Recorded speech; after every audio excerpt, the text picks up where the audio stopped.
The book of Joshua. Let's back up and remember the story so far. So God chose Abraham, and then his family became the people of Israel, who are then enslaved down in Egypt. And so through Moses, God rescued Israel out of Egypt. He made a covenant with them at Mount Sinai, and he brought them through the wilderness. So Israel then camped outside the promised land, and Moses called them to obey God's commands so that they could show all the other nations what God is like. The book of Joshua picks up right after Moses has died, and Israel's ready to enter the land. So the story of Joshua is designed with four main movements. Joshua first leads Israel into the promised land, and then once they're there, they meet all this hostility from the Canaanites, and so they engage them in battle. Then after their victories, Joshua divides up the promised land as the inheritance for the 12 tribes, and then the book concludes with these final speeches that Joshua gives to the people. So let's dive in and we'll see how all of it flows together. The first section begins with Moses' death, and Joshua is appointed as Israel's new leader. And the author intentionally presents Joshua as a new Moses. So like Moses, Joshua calls the people to obey the Torah, which means the covenant commands that they were given at Mount Sinai. And then Joshua sends spies into the land, just as Moses did back in Numbers chapters 13 and 14, except it goes way better this time. In fact, even some Canaanites turn and follow the God of Israel. Joshua then leads all Israel across the Jordan River and into the land. Just like the sea parted for Moses in the Exodus, so here the river Jordan parts and the priests carry the Ark of the Covenant across, leading all Israel with them. Now, in chapter 5, the story transitions. So the people look back to their roots as God's covenant people, and so the new generation is circumcised and they celebrate their first Passover in the land.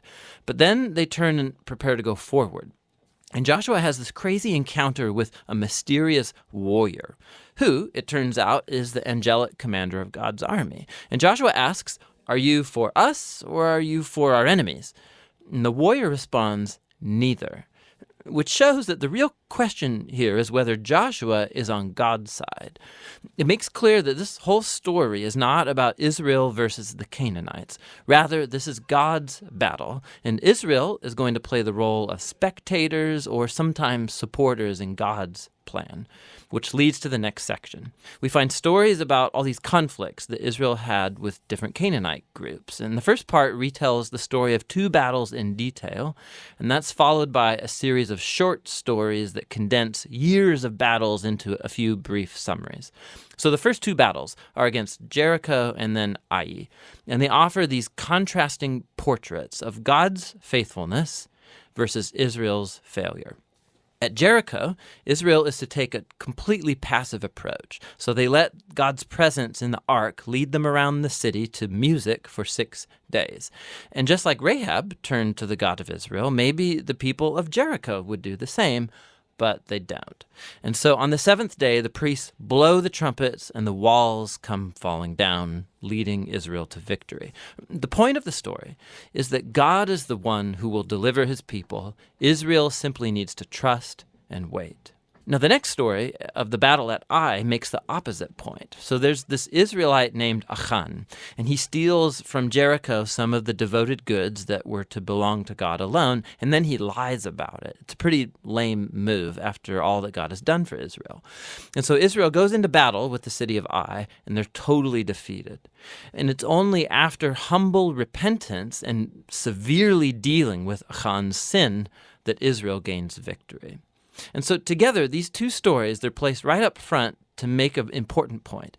If Israel is going to inherit the land, they have to be obedient and trust in God's commands. They don't get special treatment.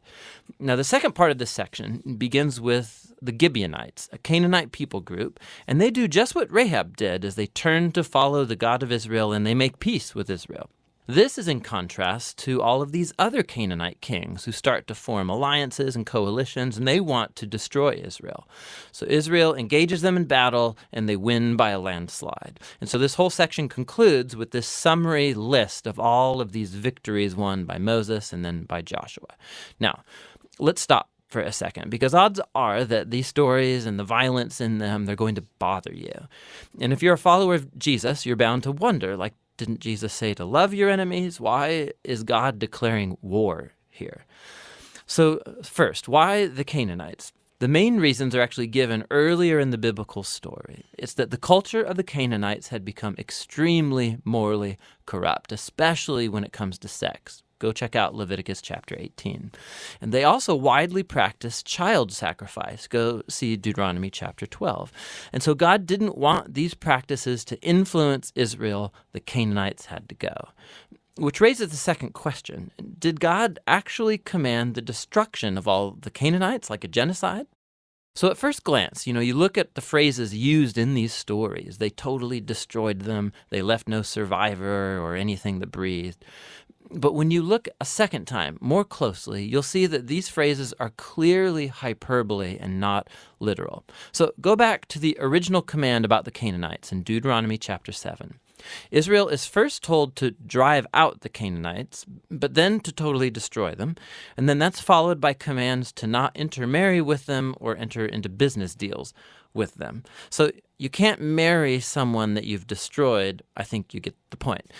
The same idea applies to the stories in Joshua. Look closely. So for example, we're told in Joshua chapter 10 that Israel left no survivors in the cities of Hebron or Debir. But then later in chapter 15, we see these towns and they're still populated by Canaanites. And so what we're seeing is that Joshua fits in with other ancient battle accounts by using non-literal hyperbolic language as part of the narrative style. And so the word genocide doesn't actually fit what we see here, especially in light of the stories about the Canaanites who did turn to the God of Israel, like Rahab or the Gibeonites. God was open to those who would turn to him. The last thing to think about is that these stories mark a unique moment in Israel's history. These battles were limited to the handful of people groups living in the land of Canaan. With all other nations, Israel was commanded by God to pursue peace. Go read Deuteronomy chapter 20. So the purpose of these battle stories was never to tell you, the reader, to go commit violence in God's name. Rather, they show God bringing his justice on human evil at a unique moment in history and how he delivered Israel from being annihilated by the Canaanites. Now, let's go back to the book's design. After years of battles, we see an aging Joshua, and he starts dividing up the land for the 12 tribes of Israel. And most of this section is like lists of boundary lines. And let's be honest, it's kind of boring. It's like reading a map that has no pictures. But for the Israelites, these lists were super important. This was the fulfillment of God's ancient promises to Abraham that his descendants would inherit the promised land. And so now it was all coming to pass right down to the detail, which leads to the final section. Joshua gives two speeches to the people that are very similar to the final speeches of Moses in Deuteronomy. Joshua reminds them of God's generosity, how he brought them into the land and rescued them from the Canaanites. And so he calls them to turn away from the Canaanite gods and be faithful to the covenant they made. If they do, it will lead to life and blessing in the land. But if they're unfaithful, Israel will call down on itself the same divine judgment that the Canaanites experienced. They'll be kicked off the land into exile. And so Joshua leaves Israel with a choice. What is Israel going to do? That's the big question that looms as the story ends, and that's the book of Joshua.